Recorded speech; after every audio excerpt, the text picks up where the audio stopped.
So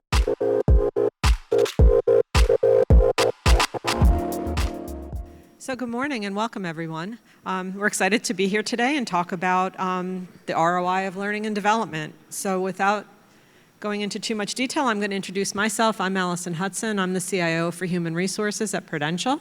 And now I'm going to ask our colleagues to introduce themselves and share a little fun fact about themselves. If you could have one superpower, what would that be and why? Hi, I'm Yael. I'm the co-founder and COO of LearnIn. I actually think my favorite superpower is learning, which is probably a little bit cliche for this group, but is honestly something that I wish I could continue to learn as much as possible, as quickly as possible.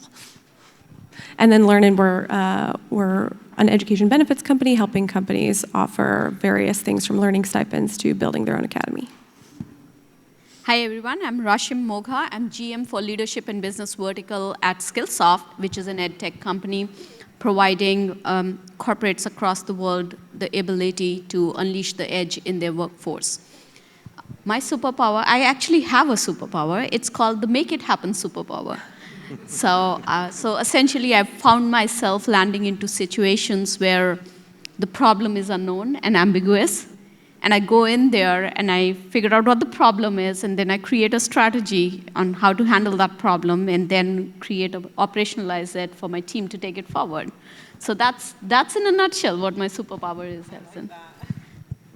Hi, I'm Kenny Kim. I'm Chief Marketing Officer for Udacity. It's an online learning platform that focuses on training and particularly reskilling and upskilling in digital skills and careers of the future for Fortune 500 and Global 2000 companies. My superpower is knowing and being very comfortable with knowing what my superpowers aren't. I love being a connector and finding talent and sort of, I strongly believe that finding the best talent and letting them, getting the heck out of their way and letting them work leads to that 1 + 1 = 3 outcomes. And I think that's what makes me so excited to be at a place like Udacity, because we're leveraging that platform to empower companies to unlock the potential in their existing employees. Thank you. And I'm Donovan, Chief Learning and Innovation Officer for GP Strategies, and I oversee a team that focuses on the full value chain from learning strategy through design development, configuration, integration. But if I had to pick my superpower, it's probably my sense of humor and my drive to instill fun, because if we're not having fun, we're probably not doing it right. So we'll see how that goes.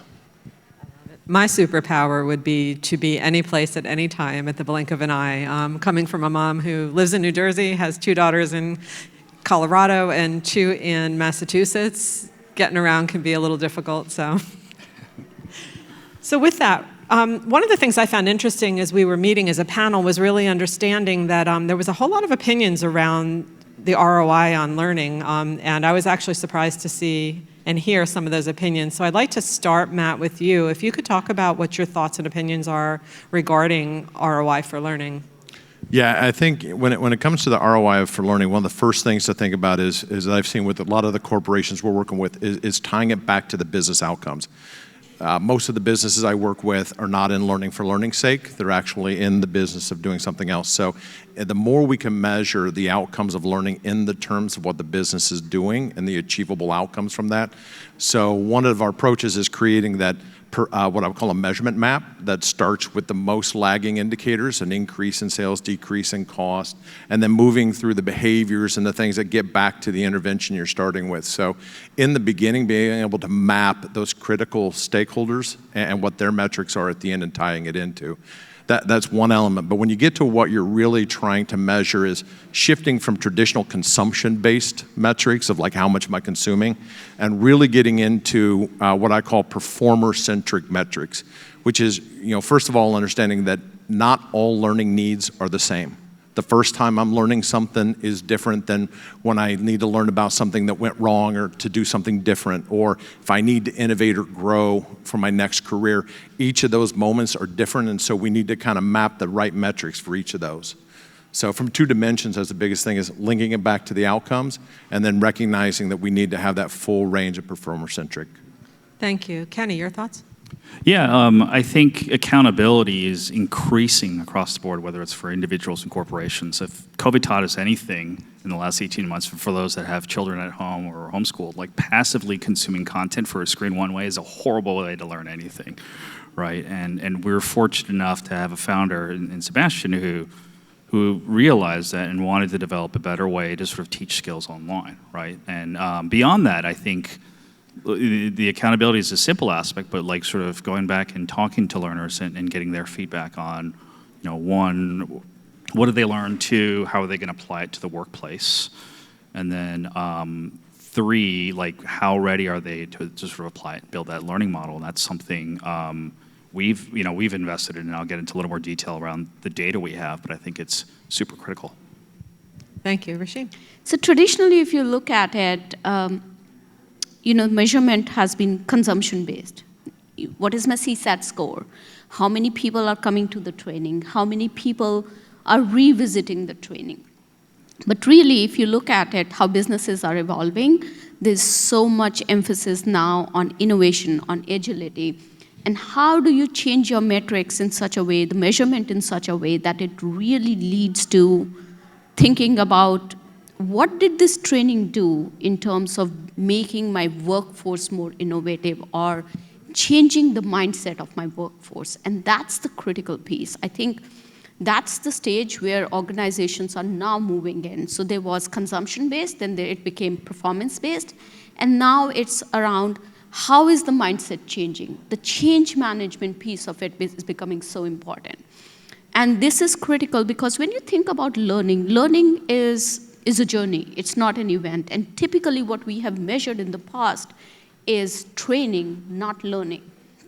So we've always focused on what's my CSAT score after these 2 days of training, or how did the people like this course, which is important. But then this also brings in, from a measurement perspective, a whole new angle in terms of when the measurement should be done, because it's a process.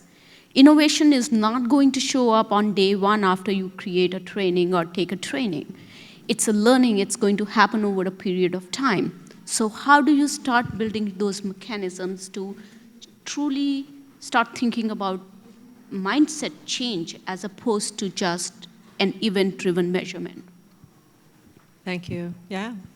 So I think any conversation about the ROI of learning has to start with why are we talking about this? And it's obviously no surprise to this group that we're facing a reskilling emergency, as some people call it. And when we think about skills, we're talking about oftentimes digital skills, but the rapid pace of technological change necessitates that we have to learn. So the ROI of not learning is negative, and that's not an option. So with that in mind, what is it that we're actually measuring when we talk about learning?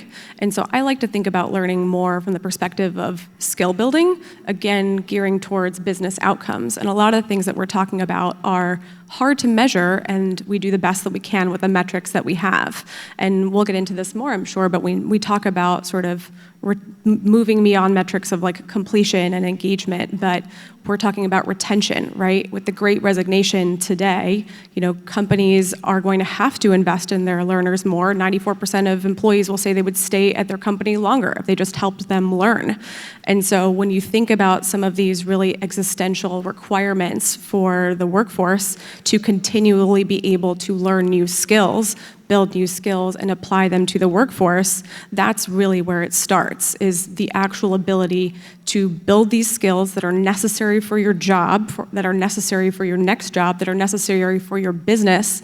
And a business needs to be able to build those skills internally on an ongoing basis from here on out. Thank you. That actually is great information, and it leads nicely into our next topic, because we wanted to talk about how are we measuring the business impact of learning. And we talk about the Great Resignation.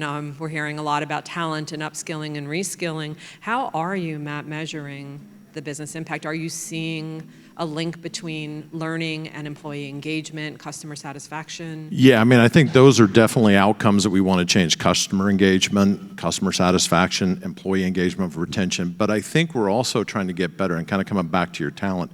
being able to provide data and insight into demand planning in a workforce, because we're at a much more fluid skilling strategy we need to be. I mean, the shelf life of skills are rapidly diminishing, and you have everybody in your population is at a certain state of proficiency. Being able to have the data to be able to map and track how far we are in that delta for the next skill and the next skill after that. So we're even just tracking where their current states are in proficiency and then trying to get insights from the field on how we need to shift that over time. So it's not just what the learning is happening, but where the learning needs to be, and then being able to drive really demand planning. So it's not just about proving that the learning's working, but improving it and shifting it over time. Anybody else want to jump in on that? Yeah, so if you really look at it, like the way we are measuring for our customers, Skillsoft is measuring for our customers, it's essentially two dimensions. One is having that insight for the businesses in terms of where the businesses are going, where the industry is going, where you are as compared to the industry in terms of different subject areas, the skill set, the competencies, and then where your learners are focusing on. So for example, I as a company might decide that I want to skill all my technology folks on cloud computing.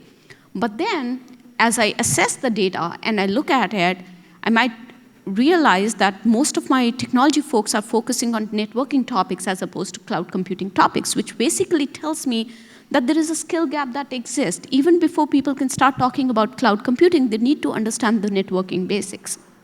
So that insight is so powerful to be able for an organization to have, because that helps them map things correctly. And then there's from a learner perspective, right? How are the skills being used by me, the knowledge that I'm gaining, how is it being transferred into workforce productivity, for example? So we did a study with MIT SMR not too long ago, where basically we were able to identify that people who were taking Skillsoft courses had 97% chances of using the skills that they acquired within the first 6 months. Now that's powerful data. That's first time done in the history. That tells us that the way we are creating learning experiences for our customers are helping them take that knowledge to the next level and helping them build the ability to utilize that knowledge in their workplace. That helps with productivity, that helps with innovation, that helps with agility. And those are the key mindsets that we want to drive in this new workforce. So those are some of the ways where how we are measuring the efficacy of the learning solutions and the ROI associated with it. I think on our end, it really comes down to, there's a spectrum, right? On one end, there is the cost reduction around reducing sort of hiring and sort of retention improvements, right? And then there's all the way to the other spectrum around tangible sort of business impact you make, right? And for all the folks, we're fortunate enough to focus on particular high demand digital skills, AI, ML, data science, machine learning, RPA. And given the fact that the sort of standard, the traditional education system is not going to sort of keep up with the demand, right? And if you look at these companies, you just look at the open headcount there, you know you're not going to fill it, and God forbid that you go outsource that, to mercenaries who don't have the same appreciation for your brand. You quickly realize how expensive and how low that ROI becomes. So, I think the first step is sort of saying, okay, well, how many open roles do you have, and have we been able to fill that with the upskilling program we have?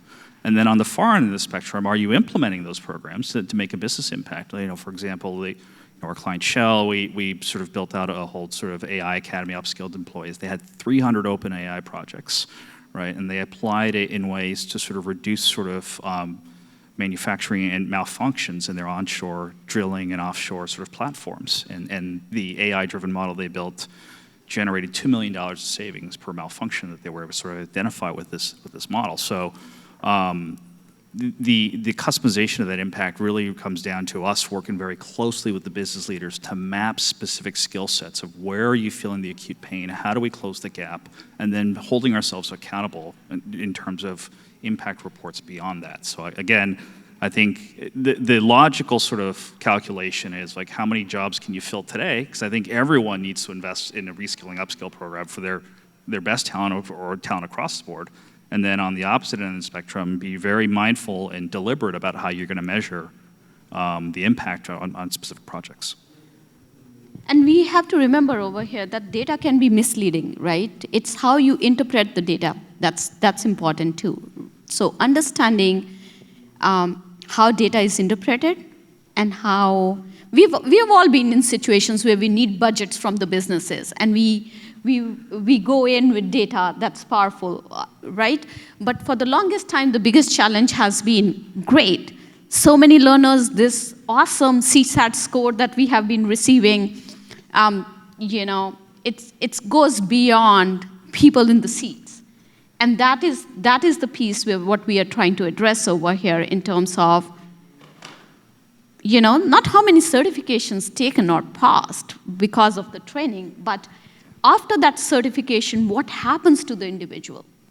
I remember when I was in one of my previous companies, there was this whole initiative launched by one of our customers who wanted to get all of their teams certified on cloud computing certification within 3 months. Now, we all know that you cannot become a cloud computing expert in 3 months. So everybody cleared the certification, but when the time came for implementation, nobody could implement the solution.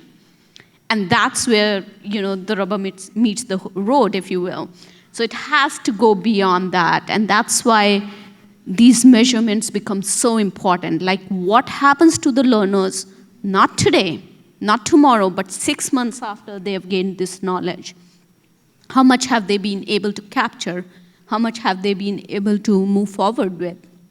And that's important. So I want to highlight that while ROI is important, what is also important to measure is how we are impacting that change that we want in an organization. Are you seeing ties between employee performance reviews? So as we're upskilling and reskilling our employees, you would expect that they're putting their hand up, there'd be more internal mobility, engagement scores should go up, but so should their performance evaluations because they should be much more engaged. And then as a part 2 to that question, how are you ensuring your learners are learning the right skills? So we offer so much training, there's so much available to them, it can be overwhelming. How are we guiding and connecting our learners to the right content and the right classes and actually protecting your companies and making sure you're developing the skills of the future, not just what's happening today? Because I think we've all talked about the skills are moving so rapidly. How are we making sure we continue to move forward? I'll take a quick one on this. I think one of the biggest shifts in what I consider around the modern learning ecosystem is that the learners themselves must take accountability. The old premise that the organization will provide you everything you need in order to succeed is a falsehood. It's one that we, especially with the disruptive environments we've seen. So there is an element of learning agility and accountability. I like your term, accountability at the individual level. And that's a mindset shift for them to say, I will walk in. We used to hire accountants from undergrad. I will teach you the accounting way. You will be an accountant, and maybe you'll be a manager of accountants, and I'll give you everything you need to do. The world is changing so quickly, you have to be part of that. So being able to know what I need, what type of learning moment I'm fulfilling, where will I find this? We're changing the system. So the organization is not just a provider of discrete learning things, they are creating an ecosystem that enables them to draw and pull it. The measurement is the critical component. They have to understand how they're going to be measured, and a part of that as well. And I think that learning agility as a measurement component is really how good, how efficient, how accurate am I? That's a big part of that. I think it takes a leap of faith too, right? Because corporate training and skills has been around for a long time, and you just mentioned the certificate being maybe proficient in allowing you to be conversant in the technology, but not necessarily skilled, like job ready, or be able to apply it from a practitioner perspective, right? So I think the leap of faith for management to make that commitment to sort of invest in the training and then open up the opportunities for the organization, right? Just think about how powerful it could be from a DEI perspective and how prevalent that is today, to sort of take your existing employees in sort of certain roles and then reskill them into historically in roles that where those groups are historically underrepresented is an incredibly powerful way to drive reskilling and some of that accountability, because that individual will be able to do the job or not, but it also takes the leap of faith from leadership to make that commitment to sort of invest in it. I think it's a really interesting point to bring up DEI as it relates to accountability, because I think so much of what historically corporate America has done has really been leaving it up to the individual to sort of figure it out on your own time, on your own dime.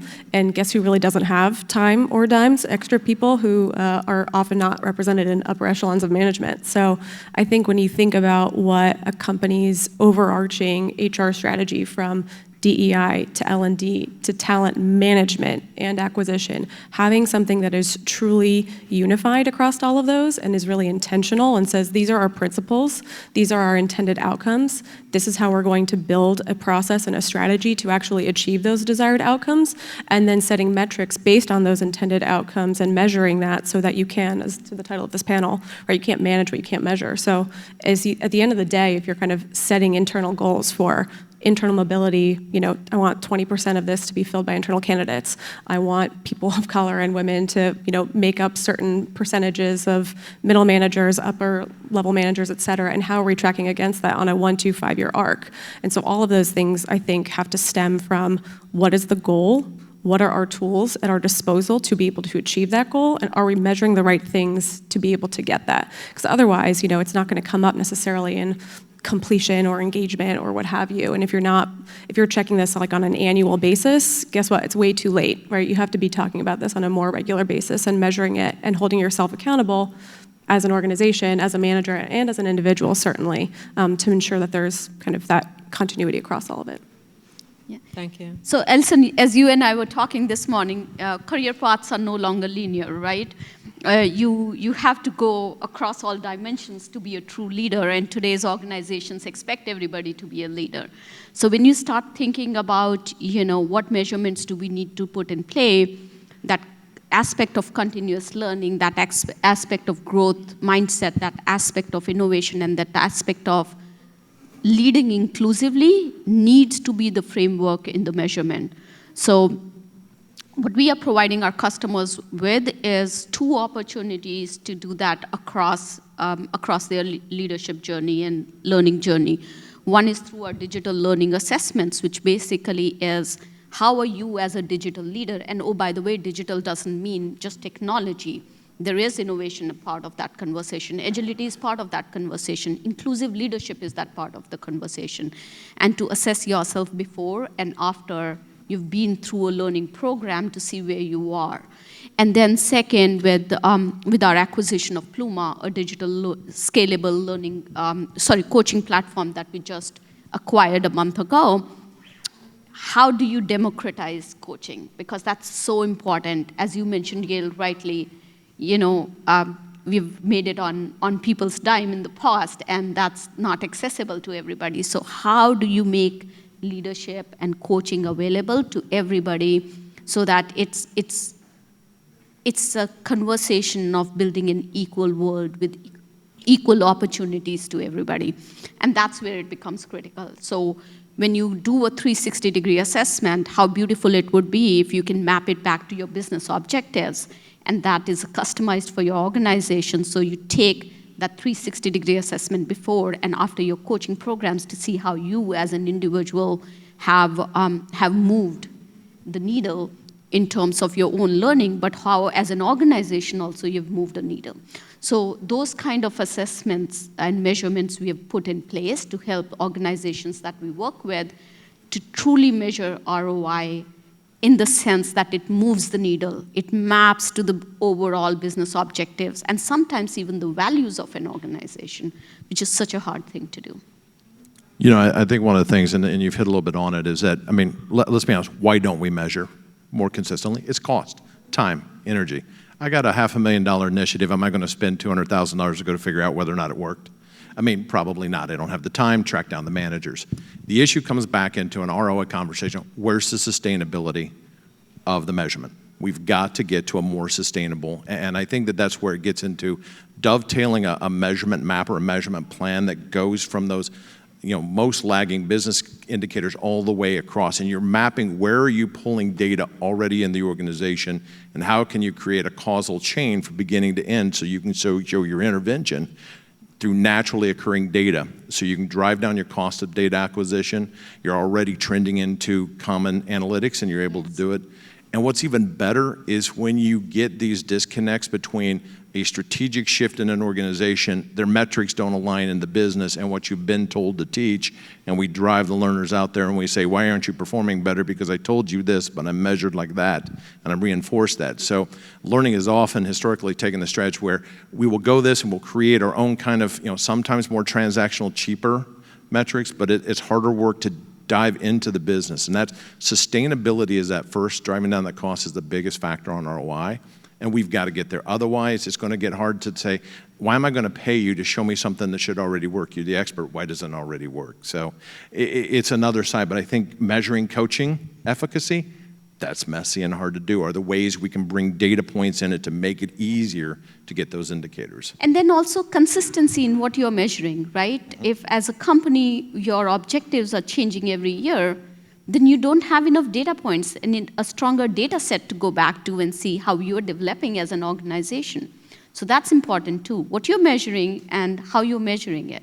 And when you measure it. And when you measure Because, it. I mean, we are talking about measuring things like relevancy. So a range of moments of need. What was relevant on Thursday might not have been relevant on Monday, but if I measure on Tuesday, I'm going to whack that content and not make it available. So our learners and our performers are evolving over time, and we need a more fluid way of naturally capturing data that really brings in those dimensions.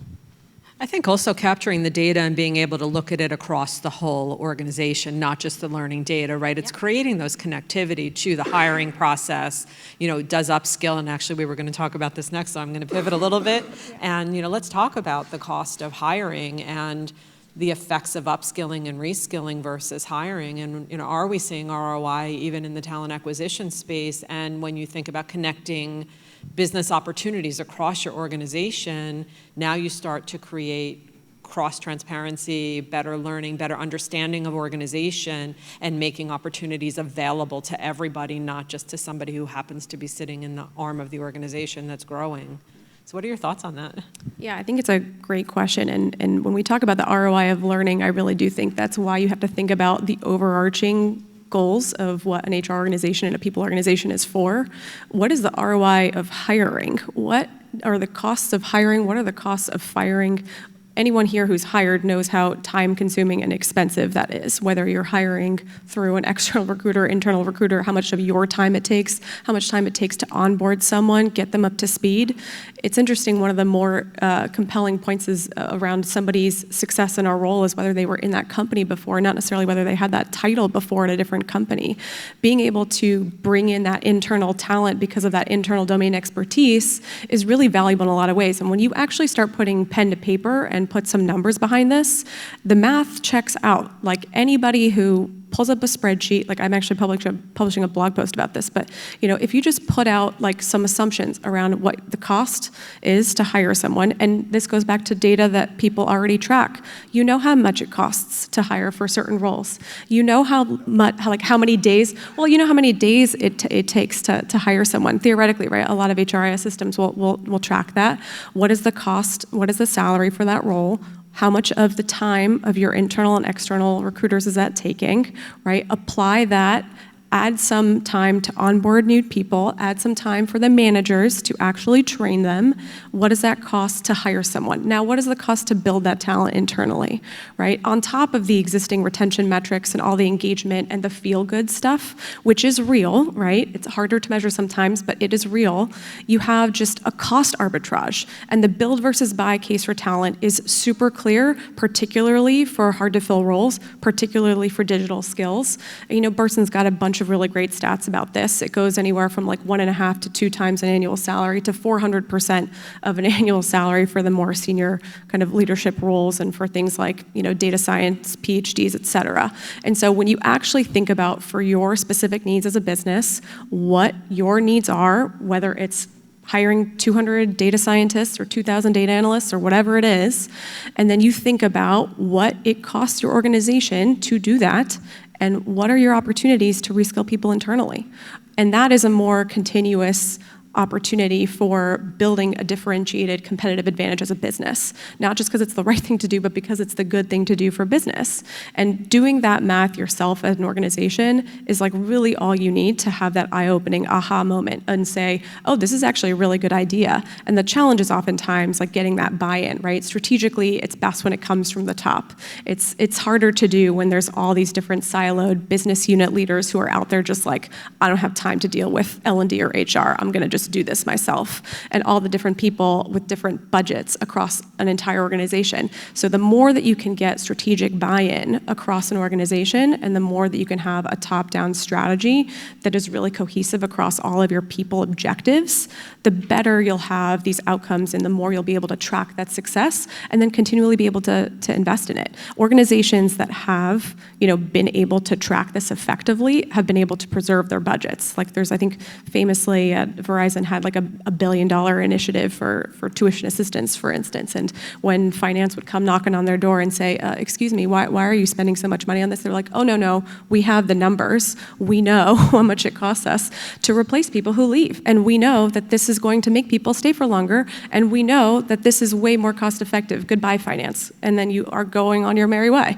So like being able to put the pen to paper and really start modeling it out and start tracking the things that will make your business case stronger to all the different stakeholders is really, truly imperative. And that build versus buy is, it is so clear on the cost arbitrage piece because of that supply-demand mismatch, but it's even more impactful when you add on things that are truly business-specific, top-line specific. What are your, if you're lagging in sales, all these different things that are really, really business-specific, layering that on is just even more impactful, cherry on top.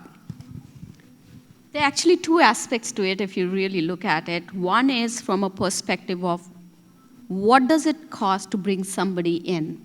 And really, this is a study that we did in one of my previous organizations. It takes about 6 months to get a new person, get them hired, onboarded, and for them to ramp up to be able to perform at a meets all kind of a rating from an internal performance review perspective.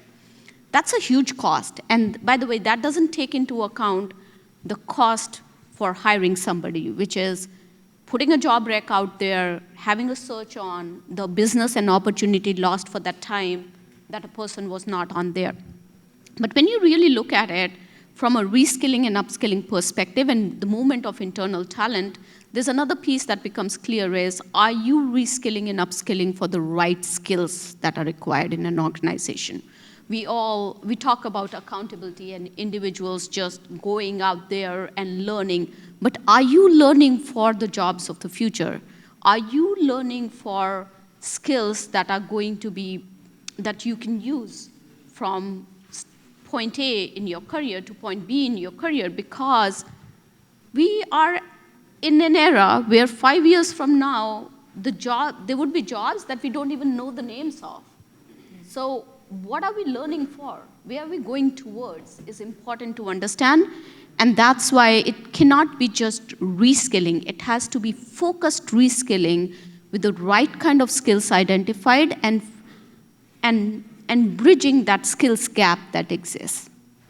So Kenny, can you talk a little bit about what data is available to measure learning outcomes and how is that data being used? I know we've been talking a lot about data, but let's get to the actual, what do we have available to us today? I think I alluded to it earlier, and there's that sort of spectrum, and I think Yael also mentioned it. There's the standard cost calculation. So the two ways we sort of measure ROI are the two dimensions. One is around sort of cost reduction or cost savings associated with retention, filling hires, right, and sort of managing it. The hidden sort of benefit that you don't sort of see in those calculations, though, is that you actually have pretty dedicated employees who are learning these skills and probably understand your business and care about the business at a whole level deeper than potentially the new employee that you hire. So you may calculate the cost of the 6-month wrap-up, et cetera, and do all the spreadsheet math, but what doesn't get sort of captured is the impact that the individual has to sort of go the extra mile to apply the skills because they're committed to your company and they've exhibited by being there for several years. The second is actually looking at, and doing sort of, Matt, you might not like to hear this, but like, custom calculations around the ROI, right? And working very closely with the hiring managers and the direct line managers, because they're the ones feeling the acute pain. They're the ones who don't have the data science or the AI engineers, and they know very quickly because they're hearing it from their boss that wants to be applied, right? So we apply, for those who sort of are in the learning space, a sort of the Kirkpatrick model, where we survey the actual learners and our direct line managers across 4 dimensions. The first being reaction, learning, behavior, and then ROI. Reaction being, how do they feel about the sort of like training, would they do it again? Learning being like, what were the skills? Specifically, what new skills, or like, did they go up a level in their data science journey, and so forth.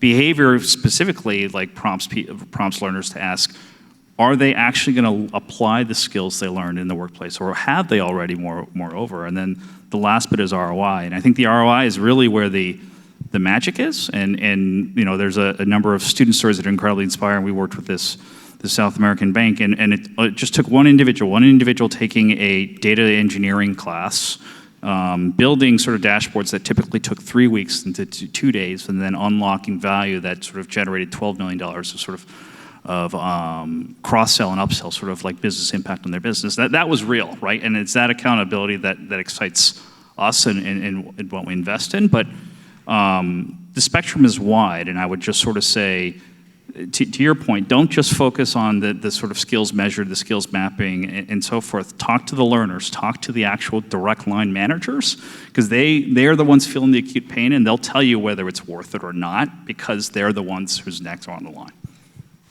No, I agree, and I think we agree about the custom analytics. You got to be able to put the data in context. Is the data collection? That's the most expensive part of what we're trying to do. Find a more sustainable way to do that. I think you can also get that into the design of your programs.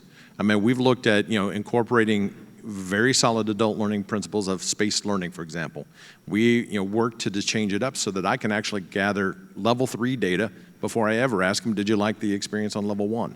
So thinking about how you change up your designs within the context of being able to space something over time and say, have them apply, come back and get feedback, and using a digital or blended way, you can change how you're capturing that data, still get that full range, but you're getting authentic, and it's aligning much more with what we know actually works than how we've traditionally trained, and we know will fail on the metrics of transfer later. Okay, we have 3 minutes left. Are there any last-minute tips you would like to share with the audience? Anybody? I think the biggest thing is that understand that it's a process. You'll fail in the process as well. Like, we always don't measure the right things, and how quickly can we pivot from there is important, and understanding that is important. That's what I've learned over time.